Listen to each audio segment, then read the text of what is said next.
play. Okay. Woo! Boom. Day 15. That's right. If we had 3 hands, it would be barely enough to have enough fingers to count up to the day of this episode. That's how many days it's been. Crazy, huh? And yeah, thanks for tuning in. This has been a blast. You know, I'm Graham, by the way. I'm Ashkan. Yeah, these are our bathrobes. Yep. And yeah, for the last week we've been calling a bunch of our bathrobe buddies, as we've been calling them, from the float industry. We have another interview lined up for you in just a couple minutes here, but we just had a quick announcement to make beforehand. Yeah, we 3 weeks ago thought this would be a fun project to start up, so we did. And we thought we might do this for about 3 weeks, which it has now been. And we have been having fun, so we decided to maybe keep going, but in a slightly less regular format. So instead of just dropping off entirely, we think we're going to switch to doing this kind of 2 days a week, starting next week on Mondays and Thursdays. Also at 12 o'clock, like normal. Yeah, and keeping up this same format of just calling people to check in and chat about what they've been up to, what they're doing with their float centers. Yeah, so hopefully you join in. I think it'll be a lot of fun. And today's guest is actually not a float center owner, although he has been involved in the float industry for the past, couple decades now, or how long has it been? 75 years, I think. Is how long when I checked in? Yeah, we're bringing on MC Flux, who's graced the float conference stage, 2-3 times now? 75 times. That's how many times he's done it. So without further ado, let's give him a ring. Let's give the old ringy ring. Okay.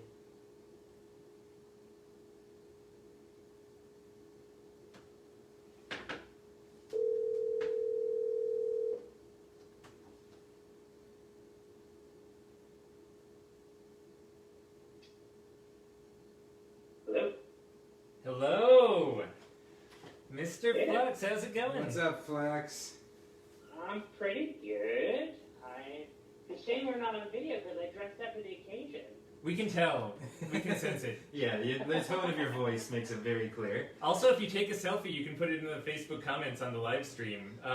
We are on video too, and I don't know if you saw, we have you here with us too, and decked out in your own bathrobe too, just for the audience. Let me pull up the live stream. Oh my gosh. Oh, that's a great picture. Yeah, portrayed by our very own powerful Ford. For the audience watching, this has been my stuffed animal since I was 4 years old. He's a very good actor. He's been around the block a few times. Yeah, how are things going over there, man? How are you doing? I'm okay. You know, it's ups and downs. I don't get to be in my bathrobe as much as I wish. Why not? You're still doing stuff? I'm a therapist, so I've still got clients that I'm doing video conferencing therapy with. And not from a bathrobe, because that would portray some amount of unprofessionalism. Yeah. Well, that's unfortunate. I'm really sorry to hear that. I mean, I like getting dressed up. You know me, so I can have a lot of fun with it. Awesome. So you're still doing therapy sessions.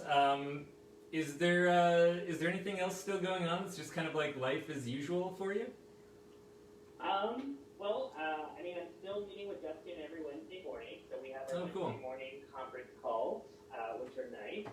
And I'm still doing all my research with Chris Lowry, so I have Friday lab meetings, which I was shipped in all morning today. Still doing a lot of coding, a lot of research, and then on the weekends I'm trying to do creative stuff. So I've been working on some new cartoons.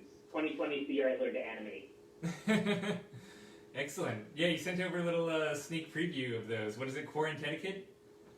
Quarantetiquette, yeah. By the way, the first one this week. Before you get it, I literally woke up this morning with your little jingle to Quarantetiquette stuck in my head. Like that was my morning, was waking up to that. So yeah, thanks for sending those over. And also, it's very catchy. Yeah, it's been stuck in my head since I wrote it. Can you do a portrayal of the jingle live here for the audience? Yeah, it's stuck in the house. do. Quarantine Etiquette is here for you. Perfect. And Yep. and it's then it's the things to do and the things not to do when you're in a quarantine. Yeah, those were hilarious. We'll post them up in the show notes too. If you shoot me along a link to the one that's live, so that the audience can watch. Or if you're on here, feel free to post up a link to them. If I could do that. Let me get a. I just took a selfie. Gotta catch up on all the stuff we're asking you to do. You're doing a great job over there. Live. What is the square root of 39.5? We also forgot to properly introduce Flux, like we decided we were going to do yesterday. We just did that one. Yeah, we only really nailed one good introduction so far in this whole series. But I guess after the whole selfie and then after you post up your link, maybe you could also introduce yourself. And after the square root of 39.5, maybe you could introduce yourself. Yeah, I'm not doing that. Let me wait. How do I post a photo to that? I don't. Oh, there we go. Okay, great. That's good. Now, wait. I really don't know. 6.2849, by the way. I'll do that one for you. Oh, there we go. Obviously. Yeah. Like, Duh. jeez. Get it together. Let me. Yeah, I know. I'm the worst. I'm just there's so many things going on. Let me. I can't think. This is confusing to do on a phone. Let me. I'll just draw a picture of you. Well, we have a picture of him. You need to draw a picture of his outfit, I think, is what would need to happen right now. Yeah. I think. Wait, if I. Oh no. You can just vividly describe it to us. Line. I'm picturing a sequence unitard with like flame, like wings, basically made of feathers, like red feather wings. I mean, there is fur. And like a sort of tuxedo hat, like a hat that implies that whatever you're wearing is considered a tuxedo. And I like that you lasers. commented that you're here on our live stream. I'm testing it to see. Oh, man. Okay, wait, now can I share this? So for those of you who aren't, I don't mean to like flood your Facebook requests here, but for those of you who aren't friends with Flux on Facebook, you're really missing out because he's also been posting a new image every day with his friend of them, kind of in a sequence of hilarious poses and horse masks and various outfits, which has been fantastic to follow along with. Also, I think now because I only go on Facebook to do this live stream, essentially, and check the Float Collective, and now to check like the image you post per day. So I think that like 90% of my Facebook feed now is just you. Like its algorithm is like all you like listening to is Flux and stuff from the Float Collective, and so that's like it. That's my Facebook feed right now. Taking over my life. Yeah, well, I mean, Quarantine etiquette stuck in my head. Your face on my feed every day. we're printing out pictures of your face and putting them around our house. Wait, let me make it public. So there's a link to my outfit. Oh, nice. Okay, in let's the see. comments. And I just made the post public, so people should be able Oh, to look see at it. that. Nice. I wonder if I can actually even show this to the audience for those who can't pull it up on their own. So yeah, there's Flux's bathrobe buddies outfit, which is excellent. It's full, cozy and looks formal. comfortable, yeah. It says like, I could, do a video conferencing therapy call in about 5 minutes, or survive in an Arctic tundra. Exactly.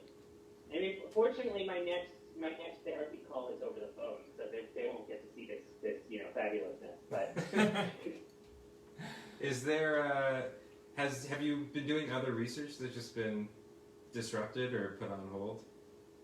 oh yeah, well, so my funding for this semester, because technically my funding with LIBOR starts in May, so I'll be segueing over to that. But my funding for this semester is on a project that's looking at circadian rhythm fluctuations and its effect on mouse behavior. specifically in the context of either receiving an injection of a heat-killed preparation of Mycobacterium vaccae or a saline control. And so that's now on hold, is what you're saying? No, that's what I'm working on. Oh, that's still like cranking. that's cranking forward. Like you're going into a lab to actually do that research? No, that research, all the research happened, so now it's just a lot of coding. I see. A lot of analysis and a lot of. I've been looking at mouse traces of activity like for hours and hours and hours, just trying to identify when their peak activity and their nadir activity and when their activity onset is. It is, yeah. No, I'm not a fan. But how do you identify peak mouse activity?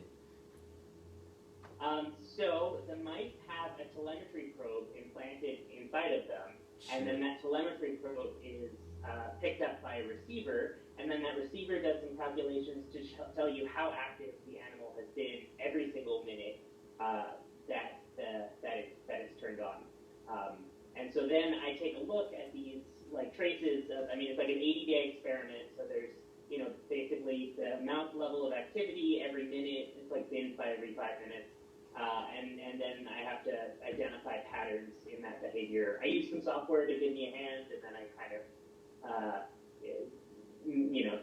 verify whether it's correct or not. So that's been lovely way to be spending my quarantine. That's funny. So that's cool. So what's the? Is it too early to tell what you've been finding, or like even if you did find stuff, would I understand what it was? So the basic idea of the study is to understand.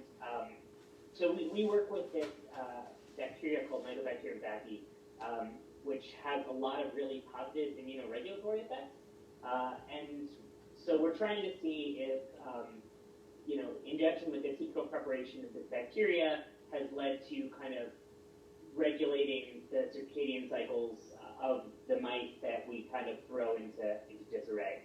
Because half the mice get their entire circadian rhythm flipped every week. And so we kind of take a look at how they're able to reinstate their rhythms, what that looks like, and just a ton of different circadian metrics that are really complicated. So you're saying you're developing a pill to stop people from having any sort of weird sleep schedules that'll be on the market soon in a month? Is that what I'm hearing? And people can invest where again? Yeah, we'll see. But no, the idea is helping people with jet lag, helping people who have altered circadian activity and things like that. So I don't know, we'll see. I still am in the process of actually getting the data into the shape that I need and then knowing how to analyze it is backbreakingly annoying. So I'm still been writing scripts to get it all to work. But that's the hope. The hope is to see whether this bacteria, through whatever immunoregulation or other regulation of body systems, can help to offset the effects of chronic circadian disruption.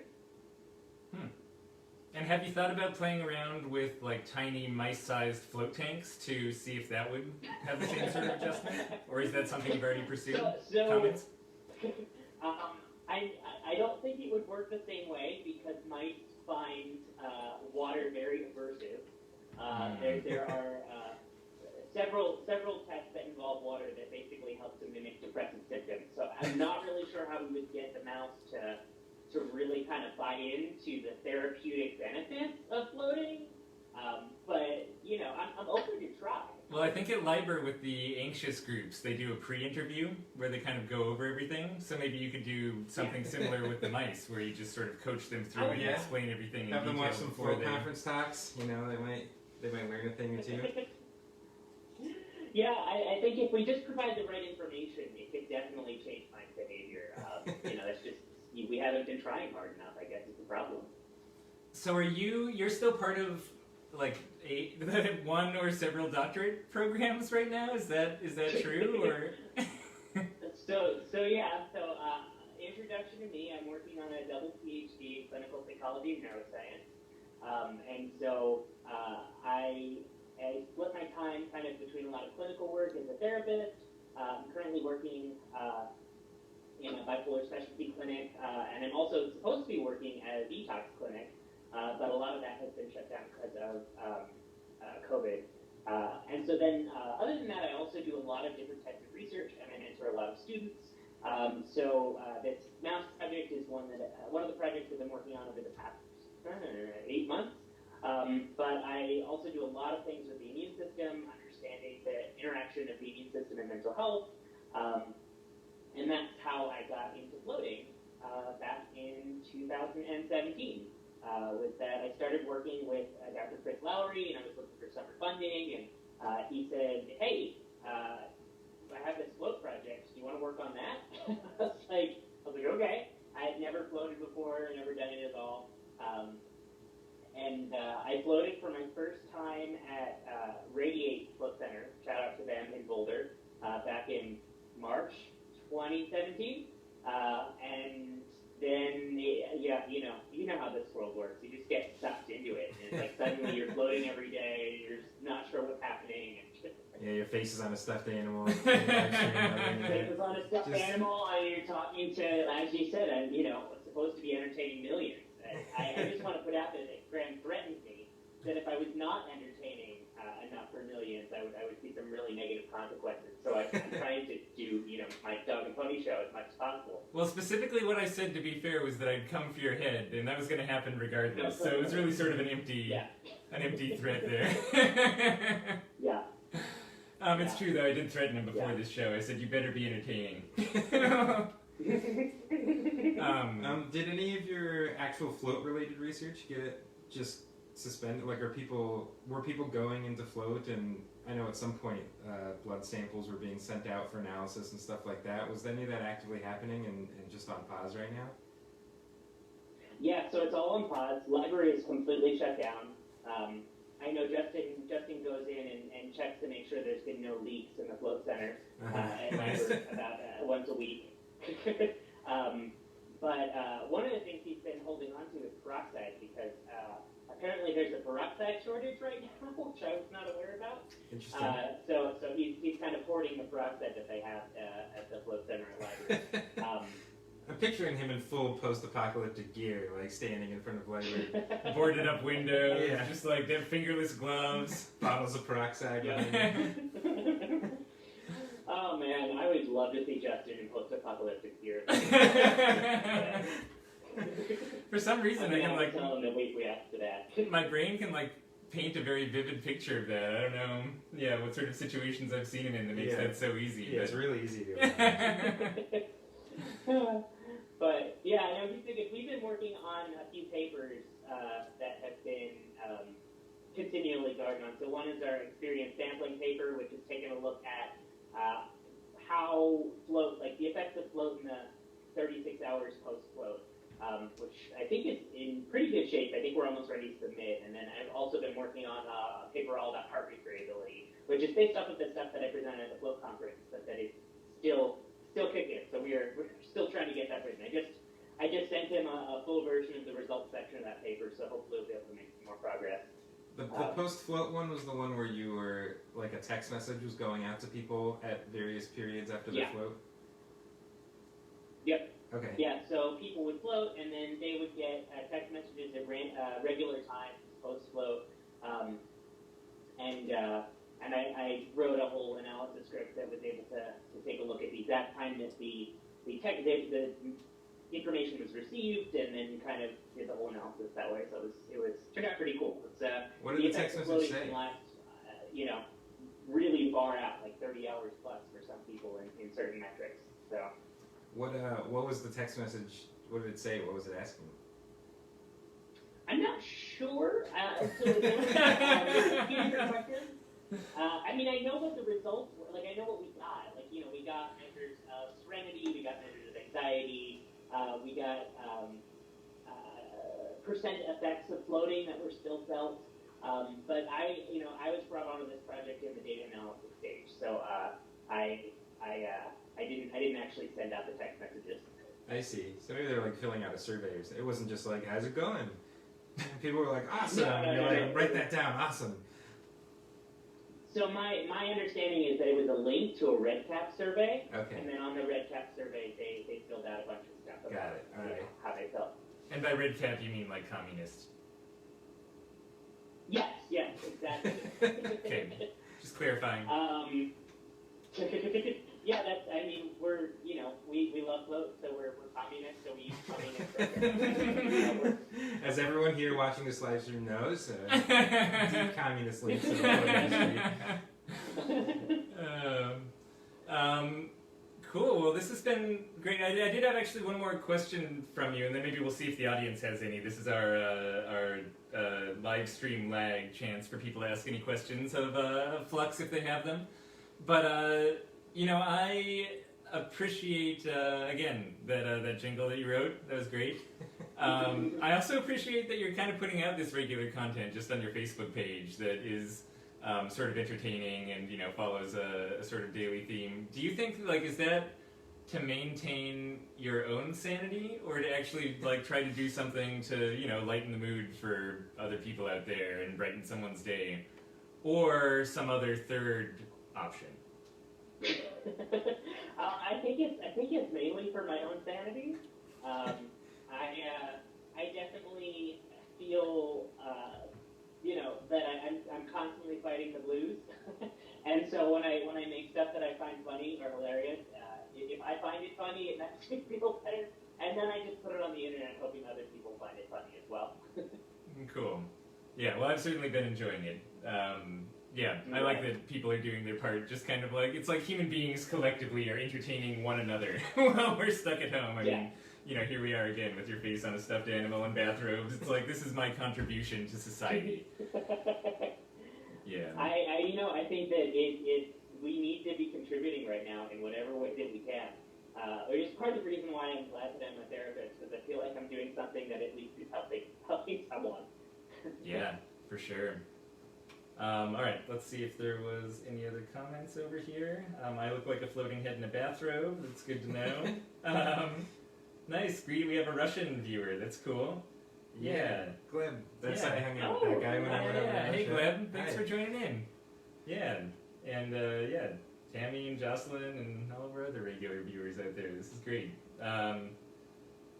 Cool. Well, yeah, thanks again for hopping on the air with us, Flux. This has been great catching up a little bit. Absolutely. And, when in 2 months' time, when we're all just kind of melting and feeling awful and living off of, the scraps that we get off the kitchen floor, you can have me on again. I can talk about different, recipes for kitchen floor scraps. Excellent. And for everyone watching, definitely, again, tune in to Flux's. Actually, is there a good place for people to go to watch your Quarantine Etiquette, or is it just your Facebook page? Currently, it's just my Facebook page and on Instagram and on TikTok. But nobody pays attention on TikTok because I'm too old for it. So.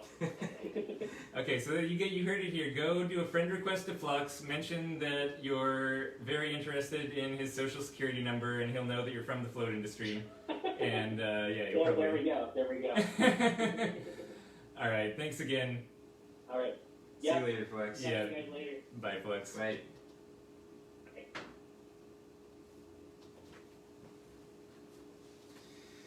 Okay, boom. That was fun. I understood half of what he was talking about. Yeah, something about it. He's turning into a mouse or something. I couldn't exactly put it together. That was fun. Yeah. Yeah, I enjoyed that one. And we will see you again on Monday. And again, we're going to be doing these Monday and Thursday from now on. So, tune in. We'll have some good interviews lined up for you. Maybe we'll even announce who it is ahead of time. No promises. Definitely no promises. But maybe. All right. Thanks, everyone. Bye.